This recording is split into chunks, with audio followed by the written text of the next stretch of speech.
आपसे जानना चाहेंगे यहाँ पे क्या हुआ है यहाँ पे? यहाँ पर संत रामपाल जी महाराज का सत्संग रहा हुआ है। क्या क्या हुआ भगत जी यहाँ पे? यहाँ पर एक दहेज रहित रमणी हुई है और ये 17 मिनट में संपन्न होती। तो ये अंतर जाती हुई क्या? ये अंतर जातीय रमणी हुई है। संत रामपाल जी महाराज के उसमें क्या है कि इसमें जाति बंधन नहीं है, इसमें दहेज रहित और जाति रहित मतलब अंतर जाति कोई किसी भी परमात्मा के यहाँ कोई जाति नहीं है। देखिए अंतरजातीय विवाह भी कई तरीके से किए जाते हैं। जैसे कई लोग जैसे ओबीसी के हैं तो वो ओबीसी के व्यक्ति ओबीसी में ही रमैणी करते हैं, शादी करते हैं। यहाँ पे किस वर्ग की रमैणी और किस वर्ग के साथ हुई है आप बताइए। यहाँ पे जो वर पक्ष के हैं वो विश्वकर्मा जाति से हैं और जो वधू पक्ष से हैं वो तिवारी यानी ब्राह्मण समाज से हैं। देखिए कितना बड़ा इन्होंने रिजल्ट दिया है कि एक ब्राह्मण होते हुए उन्होंने विश्वकर्मा से शादी की है। इतना बड़ा जाति का बंधन तोड़कर और देखिए संत रामपाल जी महाराज से जुड़कर शादी का बंधन जो यहाँ पे अंतर जातीय और जातीय सबसे बड़ा जात का बंधन बना दिया लोगों ने, उसको तोड़कर और इन्होंने देखिए किस प्रकार शादी की है। और यहाँ पे आप देख रहे हैं यहाँ पे जलराम की व्यवस्था की गई है भक्तों के लिए, किसी प्रकार की परेशानी ना हो उन्हें, तो यहाँ पे जलराम की व्यवस्था की गई है। ये सेवादार लगे हुए हैं, तो हम इन सेवादार से ही पूछते हैं यहाँ के भगत जी यहाँ पे आप जल का किस प्रकार मैनेजमेंट कर पाते हैं? हर व्यक्ति को एक बार जल पिलाते हैं। तो एक गिलास को कितनी बार यूज कर लेते हैं? एक बार जो लोग पीते हैं उसको दोबारा फिर से धोते हैं फिर पिलाते हैं। अच्छा देखिए कितनी प्यारी व्यवस्था है कि कितनी बार यहाँ पे बोल ही रहे हैं वो तो कि हम हर बार जितनी बार कोई गिलास पिएगा ना गिलास का पानी तो उतनी बार ही गिलास को धो दिया जाता है। एक गिलास को आप कितनी बार धोते हैं? 3 बार अलग अलग पानी से? जी बिल्कुल। देखिए कितनी प्यारी व्यवस्था है, इतना एकदम साफ स्वच्छ।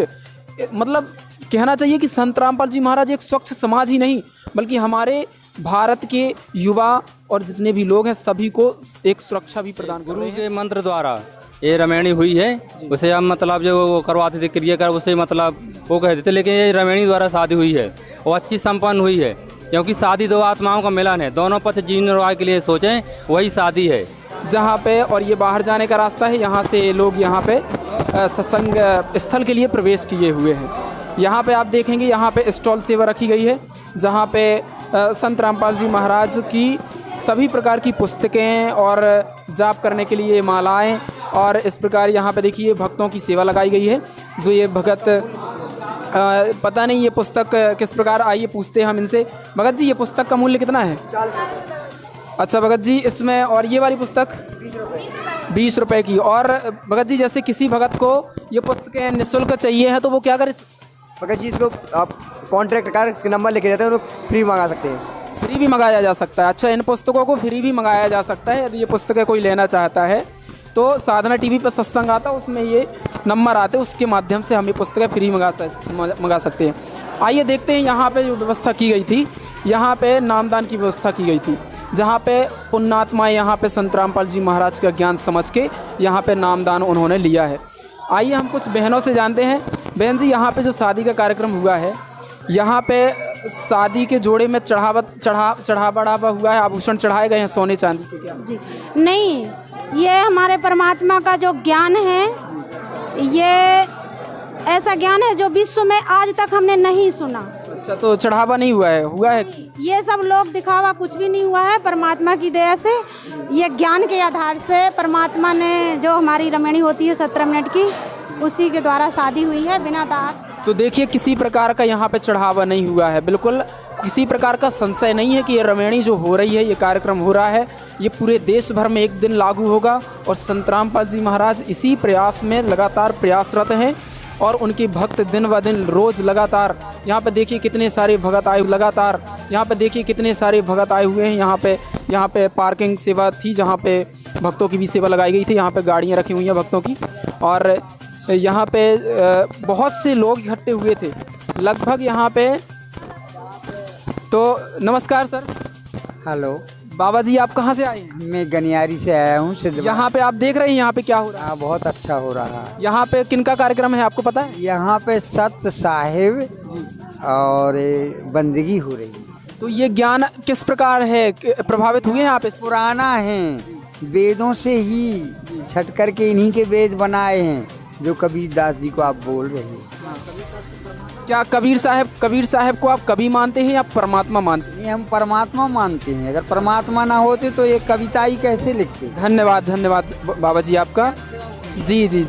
तो देखिए इन बाबा जी ने, महाराज जी ने बताया है कि कबीर साहब परमात्मा है, क्योंकि संत रामपाल जी महाराज ने सभी वेदों में खोल के स्पष्ट किया है कि संत रामपाल जी महाराज ने बताया है कि वही कबीर साहब ही परमात्मा। यहाँ पे जो है ये आने जाने का रास्ता है, ग्राउंड में रोड है, ये यहाँ से भगत लोगों का आना जाना रहा है। और यहाँ पे ये ऑटो ये सब भक्तों का रखा हुआ है। और यहाँ पे भगत लोग अपने अपने वाहन करके और यहाँ पे पता नहीं कितनी दूर से यहाँ पे चल के आए हैं। और देखिए किस प्रकार, तो यहाँ पे हम देखते हैं यहाँ भगत जी बैठे हुए हैं। तो भगत जी यहाँ पे ये जो आपने रखा है, कितनी बिक्री हुई है इसकी? बिक्री होती है भी है कि नहीं? बहुत बिक्री होती है सर। अच्छा, तो नहीं, तो इनके भगत यहाँ पे आए हैं संत रामपाल जी महाराज के, तो कहीं ऐसा तो नहीं आपको परेशान करके लूट की हो? नहीं, क्योंकि ये बंदी छोड़ सतगुरु रामपाल जी महाराज के भगत हैं, कोई हल्ला भी नहीं करते हैं, कोई लूट पटूट की तो दूर बात है। इतना शांत स्वभाव है इनका कि एक जहाँ बैठ जाए तो चीपटा भी नहीं करते हैं। तो देखिए किस प्रकार संत रामपाल जी महाराज के भक्तों की यहाँ पे तारीफ़ की गई है, क्योंकि संत रामपाल जी महाराज के ही तो शिष्य हैं विश्व में जो सत भक्ति करते हैं और किसी का भला या बुरा। तो जैसा कि यहाँ पे हमने भक्तों से जाना कि यहाँ पे जो कार्यक्रम हुआ है रमेणी का, एक बहुत ही अद्भुत कार्यक्रम हुआ है और इसमें किसी प्रकार का दान दहेज और किसी प्रकार के मंडप या फिर फिजूल खर्चा, शादी, बैंड बाजा, बारात ये सब कुछ नहीं हुआ है। तो यकीन कैसे हो भक्त समाज को? तो आइए हम लेके चलते हैं कुछ भक्तों के पास, उनसे भी हम मिलते हैं, उनसे जानते हैं कि ये जो रमेणी का कार्यक्रम हुआ है इसमें क्या क्या विशेषताएं रहीं। तो आइए हम यहाँ पे जानते हैं। तो सर आपसे हम जानना चाहेंगे कि यहाँ पे जो रमेणी का कार्यक्रम हुआ है इसमें कितना दहेज लिया गया है? सर ऐसा है कि जो संत रामपाल महाराज इस पृथ्वी पे आए हुए हैं, उनने जो ज्ञान दिया है उस ज्ञान के माध्यम से ये सभी जागरूक हो रहे हैं कि हमको दहेज रूपी रावण कितना अंधकार में डुबो रहा है। दहेज के कारण कितनी बहन बेटी की जान जा रही है। इस ज्ञान को समझकर ना तो कोई दहेज रूपी 1 रुपया लगता है, ना लड़के वाला लेता है, ना बिटिया पक्ष वाला देता है। दहेज मोक्ष है। तो सर और हम जानना चाहेंगे सर आपसे कि यहाँ पे दुल्हन के लिए जोड़े बनाए जाते हैं शादी के, तो इसमें कितना चढ़ावा, आभूषण, सोना चांदी वगैरह दुल्हन के हार श्रृंगार के लिए दिया जाता है? जी यहाँ पर भगत जी यह रमेणी पूर्णतः सादा सिंपल होती है। यहाँ ना किसी प्रकार का दहेज लिया जाता है, ना दिया जाता है, ना यहाँ किसी प्रकार की सजावट होती है, ना यहाँ किसी प्रकार का श्रृंगार किया जाता है, ना कोई चढ़ावा चढ़ाया जाता है। अभी तक हम सुनते रहे हैं कि संत रामपाल जी महाराज के शिष्य जो हैं दहेज मुक्त विवाह करते हैं। आज हमने साक्षात अपनी आँखों से देखा है, यहाँ ना किसी प्रकार का दहेज लिया गया, ना दिया गया। काफ़ी लोगों से हमने चर्चा की, उन्होंने भी यही बताया कि यह संत रामपाल जी का मिशन पूरे विश्व में चल रहा है और इनके जितने भी अनुयायी किसी प्रकार का दहेज न लेते हैं और न देते हैं।